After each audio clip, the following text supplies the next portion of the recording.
శ్రీ పద్మావతి అమ్మవారి ఆలయం తిరుచానూరు. కలియుగ ప్రత్యక్ష దైవమైన శ్రీ వెంకటేశ్వర స్వామివారి పట్టపు దేవేరి శ్రీ పద్మావతి అమ్మవారు కొలువైన దివ్యక్షేత్రం తిరుచానూరు. తిరుపతి బస్టాండ్కి సుమారు 3 కిలోమీటర్ల దూరంలో నెలకొన్న క్షేత్రం తిరుచానూరు. 5000 ఏండ్ల కిందట శ్రీనివాసుడు శ్రీ మహాలక్ష్మి కోసం తపస్సు చేయగా ఒకానొక కార్తీక మాసంలో శుద్ధ పంచమి నాడు పద్మ సరోవరంలో సహస్రదళాల బంగారు పద్మంతో పద్మావతిగా అవతరించింది. అందుకు గుర్తుగా నేటికి ప్రతి సంవత్సరం కార్తీక శుద్ధ పంచమి రోజును పంచమీ తీర్థం మహోత్సవాన్ని అత్యంత ఘనంగా నిర్వహిస్తారు. ప్రతినిత్యం వచ్చే భక్తుల సౌకర్యార్థం తిరుమల తిరుపతి దేవస్థానముల వారు ఈ క్షేత్రంలో అన్నదానం నిర్వహిస్తున్నారు.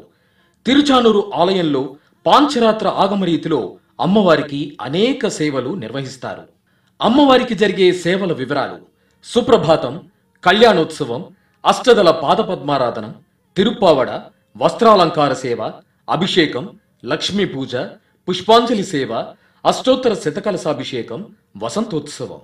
ఈ క్షేత్రంలో అమ్మవారికి జరిగే ఈ సేవలలో పాల్గొనాలనుకునేవారు మరియు ఇక్కడ జరిగే నిత్యాన్నదానంకి విరాళాలు ఇవ్వదలుచుకున్న భక్తులు ఈ క్రింది వెబ్సైట్ను సంప్రదించండి: ttdevastanams.ap.gov.in/temples.